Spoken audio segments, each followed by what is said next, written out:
नमस्कार दोस्तों 11 दिनों का समय लगा जरूर, लेकिन हाँ उसके बाद मोहर देवेंद्र फडणवीस के नाम पर लग ही गया। जी हाँ, कल यानी 5 दिसंबर को शाम 5:30 बजे में आजाद मैदान में देवेंद्र फडणवीस बतौर महाराष्ट्र के मुख्यमंत्री शपथ लेंगे। और ये कोई ऐसा पहला मौका नहीं है जब देवेंद्र फडणवीस साहब बतौर मुख्यमंत्री शपथ लेने जा रहे होंगे। जी हाँ, इससे पहले भी 2014 में भी उन्होंने मुख्यमंत्री पद का शपथ लिया था, 2019 में भी उन्होंने शपथ ली थी, अब 2024 में भी शपथ लेंगे। लेकिन सवाल है कि महाराष्ट्र की सियासत के भीतर तमाम बड़े बड़े कद्दावर धुरंधर नेताओं के बीच देवेंद्र फडणवीस शायद एक ऐसा नाम है आज के दौर में जिसने अपने राजनीतिक यात्रा के दौर में समूची महाराष्ट्र की राजनीति को ही एक झटके में पलट दिया। यानी ये कहे कि एक से एक बड़े बड़े दिग्गज कद्दावर धुरंधर नेता इस दौर में हाशिए पर चले गए। सियासी तौर पर तमाम सारे समीकरण आपको महाराष्ट्र के भीतर बदलते हुए दिखाई दे रहे होंगे। लेकिन और तो और दिल्ली से दूरी नहीं बल्कि ये कहे कि संघ से निकटता यानी आरएसएस से नजदीकी इस राजनीतिक सहमत के खेल में महाराष्ट्र में देवेंद्र फडणवीस के साथ मुख्यमंत्री पद चली गई। यानी एक ऐसी परिस्थिति महाराष्ट्र की सियासत में देवेंद्र फडणवीस के साथ जुड़ गई है, यानी जहां पर उनके सामने आने वाले समय में कोई बड़ी चुनौती नहीं है साहब, अपनों का साथ उनको है और तो और जो अपने नहीं है ना उनका भी साथ लेने की एक चाहत है। यानी ये कहे कि देवेंद्र फडणवीस का अपना राजनीतिक इतिहास आज आप टटोल करके जरा देखिए कि हो सकता है कि आपके मन में ये तमाम सारे सवाल जरूर उभरेगी कि ये 2014 के लोकसभा चुनाव के मैदान में जब नितिन गडकरी साहब नागपुर से चुनाव लड़ रहे थे तो उस समय में मंच पर, जी हां, देश के प्रधानमंत्री जो उस समय हुए नहीं थे लेकिन होने जा रहे थे, कौन? नरेंद्र मोदी जी, वो भाषण दे रहे थे मंच पर नितिन गडकरी साहब भी मौजूद थे, देवेंद्र फडणवीस साहब भी मौजूद थे वहां पर। लेकिन और देश के प्रधानमंत्री नरेंद्र मोदी ने उस समय बने नहीं थे, लेकिन नितिन गडकरी का नाम उस समय नहीं लिया था उन्होंने, देवेंद्र फडणवीस का नाम जरूर लिया था। भाषण निकाल के सुन लीजिएगा, यूट्यूब पे उपलब्ध है। यानी देवेंद्र फडणवीस की अपनी राजनीतिक एक समय में नितिन गडकरी की उंगलियों को पकड़ करके चलने की थी, एक समय में थी, लेकिन आते आते ऐसा भी समय आ गया जब नितिन गडकरी के खिलाफ देवेंद्र फडणवीस नजर खुल करके दिखाई देने भी लगे।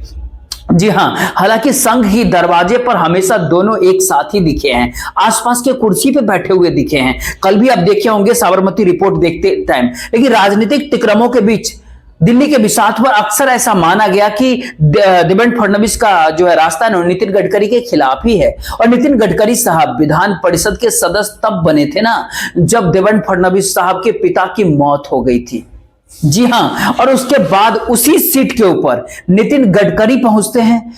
और इस सियासत यात्रा या राजनीतिक यात्रा के दौर में कोई ये कल्पना किया ही नहीं था कि देवेंद्र फडणवीस जब मुख्यमंत्री पद का शपथ लेंगे तो महाराष्ट्र की सियासत में दूर दूर तक ना तो शरद पवार होंगे, ना उद्धव ठाकरे होंगे, और न तो नेशनलिस्ट पार्टी होगी जिसको शरद पवार ने तैयार किया, खराब किया, और महाराष्ट्र की जमीन पर राजनीति की एक नई हवा आपको दिखाई दी होगी जो शुगर लॉबी और कोऑपरेटिव लॉबी के साथ चलते हुए जिले दर जिले तमाम रईसों को अपने साथ जोड़ करके चला करती थी। गवर्नेंस के भीतर उनका दखल था, नौकरशाही, ब्यूरोक्रेट्स और पुलिस प्रशासन अपने तौर पर उनके इशारे पर चला करती थी।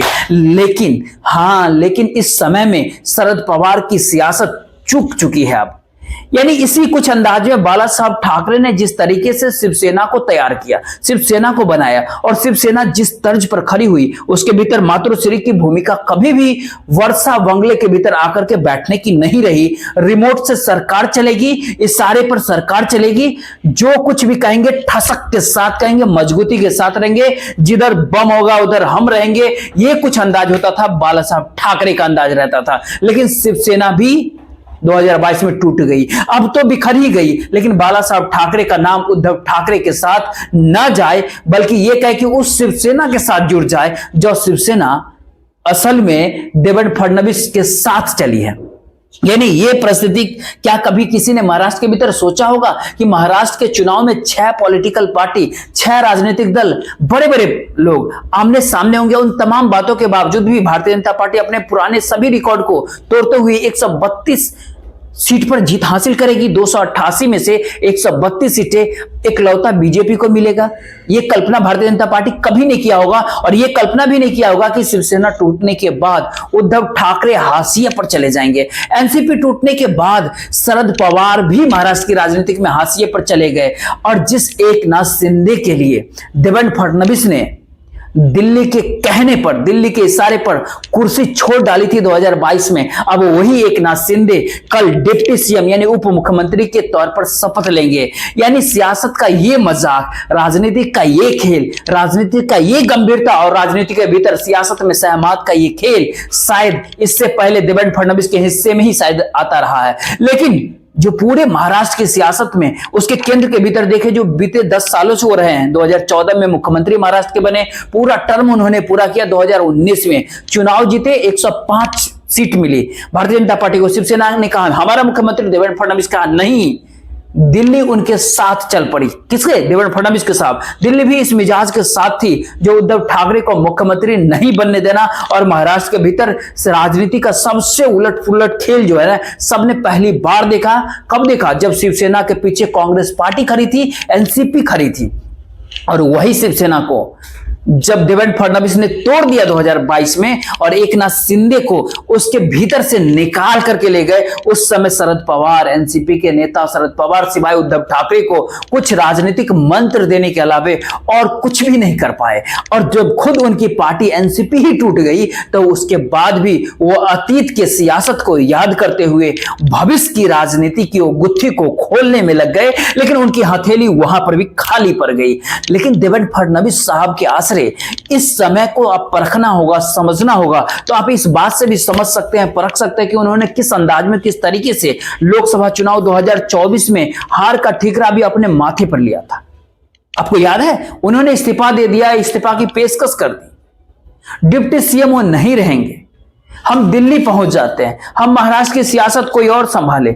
लेकिन दिल्ली ने संयम दिखाया, और इन तमाम बातों के बीच संघ ने भी, आरएसएस ने भी संयम दिखाया। और इस बात को जान करके आपको हैरानी होनी ही नहीं चाहिए कि बीते 5 महीनों के भीतर जिस अंदाज में, जिस तर्ज पर भारतीय जनता पार्टी दिल्ली के इशारों पे चल रही थी, वो सारी की सारी कंट्रोल आरएसएस के हाथ में आ गई। आरएसएस ने देवेंद्र फडणवीस को साधा। हर रैली, हर वक्तव्य, हर भाषण, हर मंच, हर शब्द, हर जगह चिताया। यहां तक कि संघ ने, आरएसएस ने प्रधानमंत्री नरेंद्र मोदी को भी चिताया कि आप शरद पवार को भटकती हुई आत्मा मत कहिए, जो उन्होंने लोकसभा चुनाव के भीतर गलती किया था, है ना। प्रधानमंत्री नरेंद्र मोदी ने भी माना शायद हाँ गलती हो गई, महाराष्ट्र की नब्ज को समझ ही नहीं पाए। जिस मराठा आरक्षण को लेकर के मराठा आंदोलनकारियों के निशाने पर कोई दूसरा नहीं बल्कि यह कहे कि डिप्टी सीएम, महाराष्ट्र के डिप्टी सीएम देवेंद्र फडणवीस रहे, उसी देवेंद्र फडणवीस के साथ चल करके मराठा नेताओं और समाज सेवियों से संपर्क संघ ने, आरएसएस ने इस चुनाव में साधा, और एक ही झटके में मराठवाड़ा के उस पूरे सियासत को पलट करके रख दिया, जो लोकसभा चुनाव 2024 के भीतर एक भी सीट भारतीय जनता पार्टी को मिलती नहीं है, लेकिन हाँ वहीं पर विधानसभा में सब कुछ वहां से मिल जाता है, सब सारी सीट मिलती है। ये स्थिति आखिर बीते 4-5 महीने में कैसे बदल गई और किस अंदाज में बदल गई, किस तर्ज पे बदल गई, इस सब कुछ समझने से पहले बहुत जरूरी है इस छोटा सा वीडियो क्लिप को देख लेना। देखिए जरा महाराष्ट्र विधान भीतर भी, जो महाराष्ट्र की विधानसभा भीतर है, विधानसभा है, उसके भीतर भी छत्रपति शिवाजी महाराज के प्रतिमा पे माल्यार्पण करते हुए देवेंद्र फडणवीस और पीछे लगते हुए नारे, इसको भी एक पल के लिए आप देख लीजिए। देखिए जरा,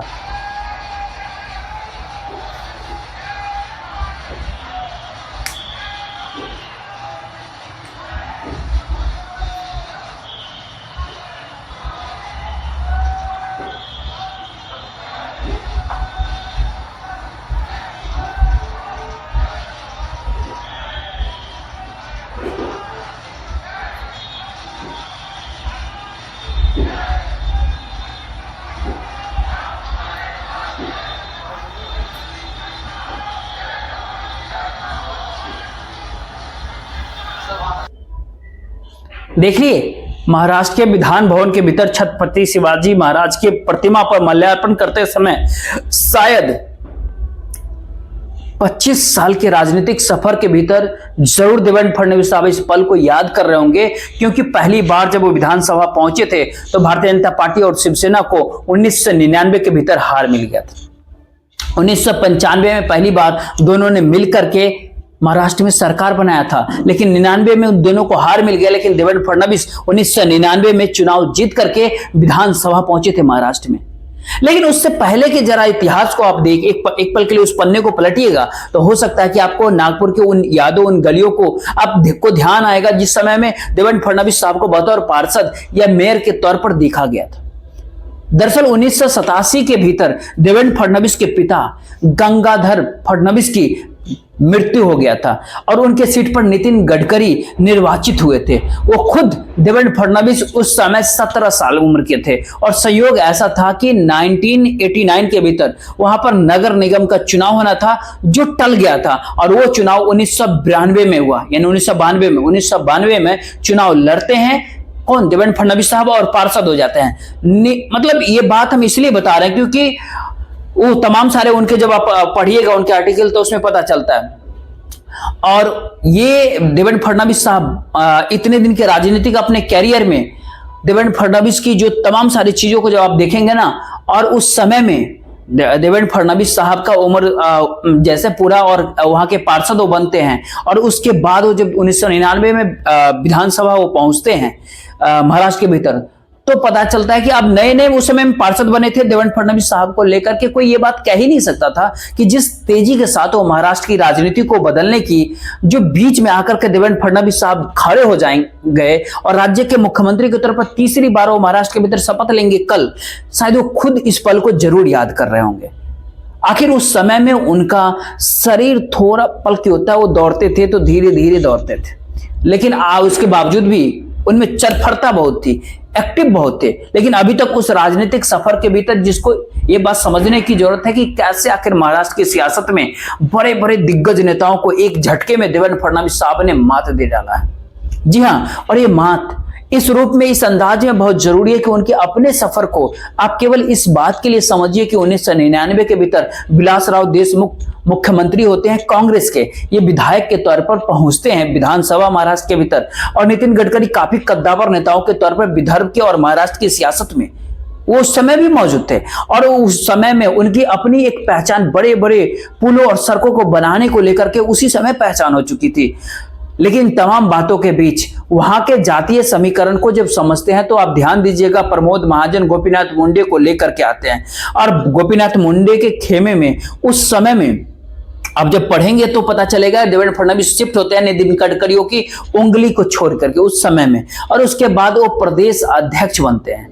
जी हाँ, 2013 के भीतर 2013 में प्रदेश अध्यक्ष बनने के बाद 2014 की हवा जो नरेंद्र मोदी के नाम पर पूरे देश के भीतर जब चलती है और वो प्रधानमंत्री बनते हैं, और उसी साल 2014 के भीतर जब महाराष्ट्र के भीतर विधानसभा का चुनाव होता है तो सबसे ताकतवर भारतीय जनता पार्टी के नेता के तौर पर नितिन गडकरी की मौजूदगी महाराष्ट्र की राजनीति में दिखाई पड़ती है। लेकिन उसी नागपुर से, उसी संघ हेडक्वार्टर से और उसी संघ के साथ करीबी को लेकर के नितिन गडकरी को दिल्ली आगे कर देती है और यहीं से खेल एक नया राजनीतिक सफर शुरुआत होता है देवेंद्र फडणवीस का। लेकिन 2014 और 2019 और 19 के बाद अब 2024 की परिस्थितियां शायद देवेंद्र फडणवीस के अपने सियासी कैरियर में यानी राजनीतिक काल में बहुत कुछ बदल गया है। ये इसीलिए आज बताने की जरूरत है क्योंकि हमने शुरुआत में ही आपसे एक बात कहा था, आपको ध्यान होगा कि जिस समय 2014 के भीतर प्रधानमंत्री नरेंद्र मोदी ने नितिन गडकरी का नाम मंच पर से भी नहीं लिया था, जबकि वो वहां से चुनाव लड़ रहे थे, और आज जब तमाम बड़े बड़े नेताओं का शुक्रिया अदा कौन अपने नाम पर मोहर लगने के बाद कर रहे थे देवेंद्र फडणवीस साहब, तो कई नामों के बीच देवेंद्र फडणवीस ने नाम नितिन गडकरी का भी लिया है। जरा उसको भी देखिए। आज के इस मौके पर हमारे देश के प्रधानमंत्री आदरणीय नरेंद्र मोदी जी का बहुत बहुत आभार व्यक्त करता हूं कि उन्होंने मेरे जैसे एक कार्यकर्ता को लगातार नेतृत्व करने का अवसर दिया। साथ साथ हमारे राष्ट्रीय अध्यक्ष जगत प्रकाश नड्डा जी, और हमारे गृह मंत्री अमित भाई शाह जी का भी मैं आभार व्यक्त करता हूं।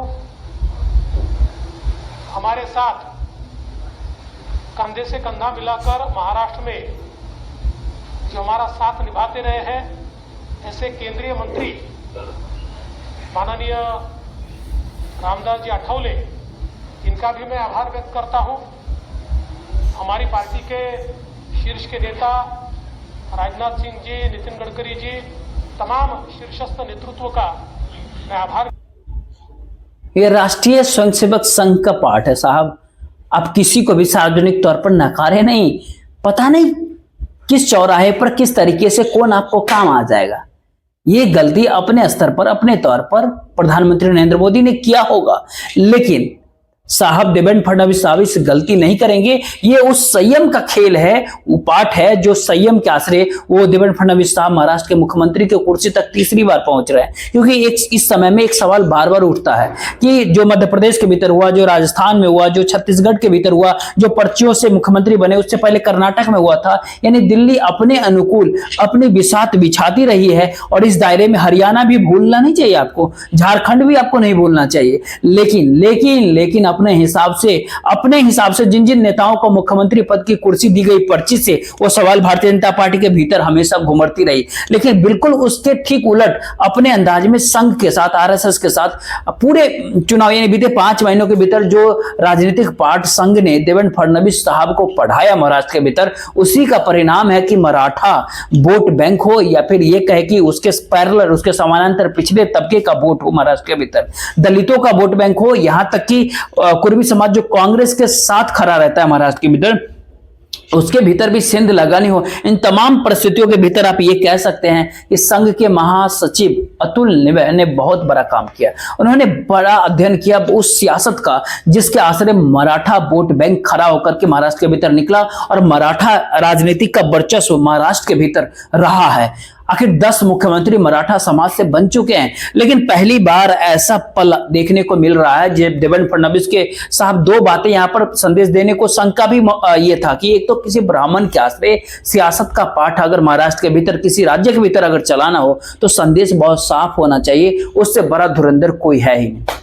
और सियासी तौर पर हर जाति विशेष के भीतर यह संदेश अगर पहुंचाना चाहिए कि यह व्यक्ति आपसे टकराएगा नहीं, बल्कि आपको साथ लेकर के चलेगा। इस तरह के 2 संदेश जो है संघ को देना था और देवेंद्र फडणवीस की यही पहचान इस दौर में है। और दिल्ली ने चाहा था कि जातीय समीकरणों के हिसाब से महाराष्ट्र के भीतर मुख्यमंत्री बनना चाहिए, लेकिन संघ ने कहा, आरएसएस ने कहा बिल्कुल नहीं। संघ ये बात चाह रहा था कि देवेंद्र फडणवीस राष्ट्रीय अध्यक्ष भी बने। अंदरूनी खबर तो यह भी होती है कि इस बार मार्च के महीने में नया राष्ट्रीय अध्यक्ष भारतीय जनता पार्टी का जो कोई भी होगा, वो 2 साल के बाद जब वो कुर्सी से हटेगा तो उसके बाद देवेंद्र फडणवीस महाराष्ट्र की कुर्सी छोड़ करके और केंद्र के दिशा में यानी भारतीय जनता पार्टी के राष्ट्रीय अध्यक्ष के तौर पर वो वहां चले जाएंगे। यह एक इंटरनल सर्वे होता है, इंटरनल खबर होती है। लेकिन इसके बावजूद भी तमाम जगहों पर संघ ने जिस अंदाज में, जिस रूप में साथ दिया और मुख्यमंत्री की कुर्सी तक पर बैठाया और साफ साफ मैसेज दिया कि इतने ट्रांसपेरेंट तरीके से मुहर लगनी चाहिए जिसके भीतर साफ हो कि हर विधायकों को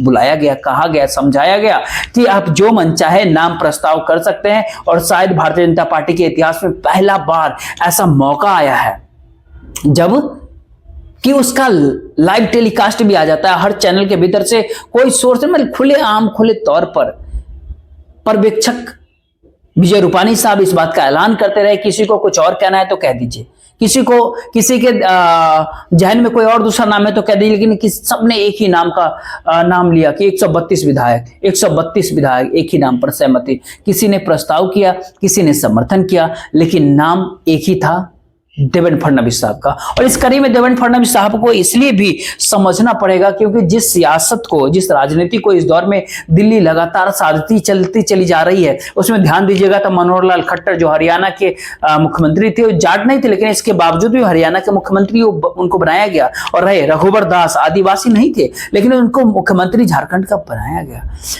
और तो और देवेंद्र फडणवीस साहब मराठा नहीं है, लेकिन उनको मुख्यमंत्री तीसरी बार बन रहे हैं। एक खेल इस बीच में ये होता है ना कि मनोहर लाल खट्टर की सियासत नो भारतीय जनता पार्टी को संकट में डाला। रघुवर दास ने खुद चुनाव हार गए झारखंड के भीतर और उसके बाद राज्यपाल वो बन गए। लेकिन सवाल है, देवेंद्र फडणवीस साहब संघर्ष करते रहे और सियासी तौर पर राजनीति को साधते रहे, और इसीलिए आज राजभवन जब वो पहुंचे तो उन्होंने एकनाथ शिंदे के हाथ में वो कागज थमाया कि आप जाइए और आगे आप रहिए। देखिए जरा इस फुटेज को भी।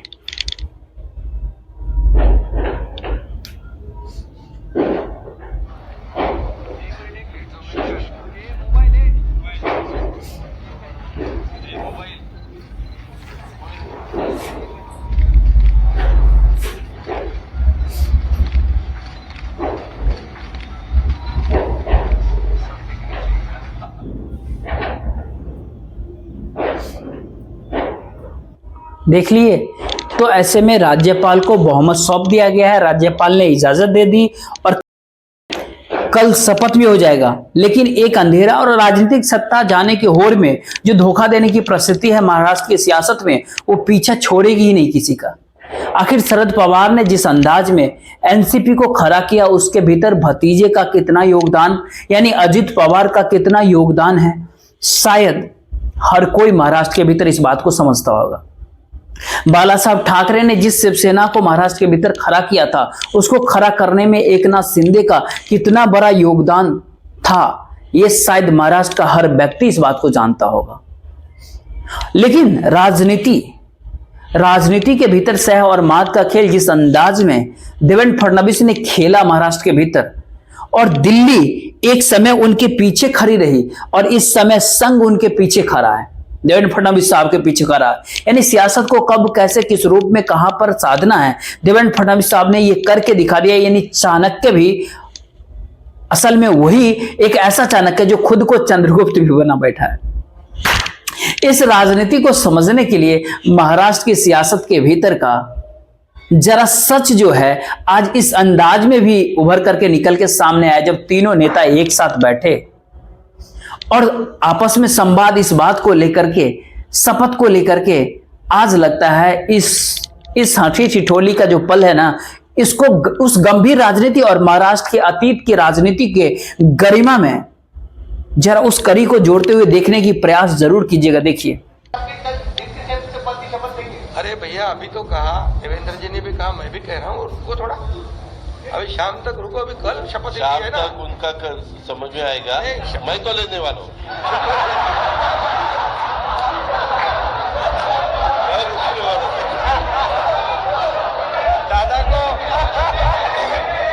दादा को नहीं, अरे भाई दादा को अनुभव है, दोपहर शाम को भी लेने का और सुबह भी लेने का।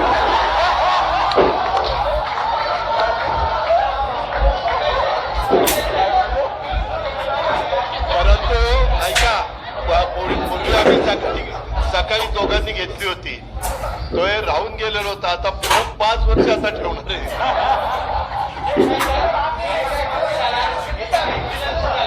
काय अरे सगळे कन्फ्युजन दूर होतील, थोडी कळ काढा, काही कन्फ्युजन ठेवणार। हालांकि अपने आप में एक बहुत बड़ा प्रश्न है कि अजित पवार की पार्टी को उतनी सारी सीटें क्यों मिल गई और कैसे मिल गया, और उससे बड़ा सवाल है इस दौर में कि भारतीय जनता पार्टी को इतनी बड़ी ज्यादा संख्या में महाराष्ट्र की जनता ने कैसे जिता दिया। और ये भी इस दौर में सवाल है कि क्या सच में महाराष्ट्र के भीतर एंटी इनकम्बेंसी कुछ भी नहीं था। सवाल तो इस दौर में ये भी है कि क्या सच में महाराष्ट्र की जनता के हाथ में अगर कैश थमा दिया गया था, जो लाडली बहना के जरिए और बेरोजगार युवाओं के हाथ में दिया गया, तो फिर क्या ऐसे में सत्ता का रुख एक झटके में ही संसद की पारंपरिक सियासत से हट करके बदल जाता है? पूरे देश के भीतर कहीं भी बदल जाएगा। इस सियासत का सार जो है ना, केवल इतना भर है क्या कि राजनीति साधनी आनी चाहिए आपको। आखिर किस मौके पर कौन सी चाल चलनी है, किस जगह चलनी है, इस बात की समझ आपको होनी चाहिए। या फिर इसका पाठ अगला ये भी है कि क्या सच में दिल्ली के इशारे पर देश के भीतर चुनाव चलते हैं और उस चुनाव को चुनौती देने के लिए इस दौर में कोई भी नहीं है, और इस भारत देश का वोटर सिर्फ टकटकी लगा करके देखता ही रह जाता है। क्योंकि इस समय में जो जो कहते हैं ना ऑब्जर्वर के तौर पर जो लोग होते हैं ना, जो भारत के राजनीति के भीतर सामाजिक आर्थिक राजनीतिक परिस्थितियों को जो वो जोड़ते हैं ना, उसके भीतर जो भी लाभ देते हैं सत्ता, उसी के अनुकूल परिणाम मान करके हर कोई इस दौर में खामोश चुप बैठ जाता है। आखिर खेल जो भी हो, लेकिन कल 5 दिसंबर के शपथ ग्रहण के बाद 2 सवाल बड़े हो जाएंगे। एक सवाल तो ये होगा कि अगर आरएसएस देवेंद्र फडणवीस साहब के पीछे खड़ा रहा तो फिर महाराष्ट्र की सियासत जो इससे पहले चलती चली जा रही थी, उसके भीतर एक बड़ा बदलाव आपको देखने को मिलेगा। उस बदलाव का जो जिन्न होगा ना, वो नए हिंदुत्व के आश्रय होगा। जी हाँ, और एक अगली परिस्थिति, सब कुछ अडानी के अनुकूल नहीं होगा। अगर संघ इसके भीतर साथ खड़ा रहेगा तो इन दोनों बातों पर आप ध्यान रखिएगा। कल इसके ऊपर जरूर बात करेंगे जब शपथ ग्रहण समारोह हो जाएगा। तो जब क्योंकि चाणक्य जो है ना, वो खुद को चंद्रगुप्त भी बना डाला है और हर कोई इस चीज को टकटकी लगा करके देखता रहेगा। फिलहाल इस वीडियो को शेयर कर दीजिएगा, वीडियो को लाइक और चैनल को सब्सक्राइब जरूर कीजिएगा। जय हिंद, जय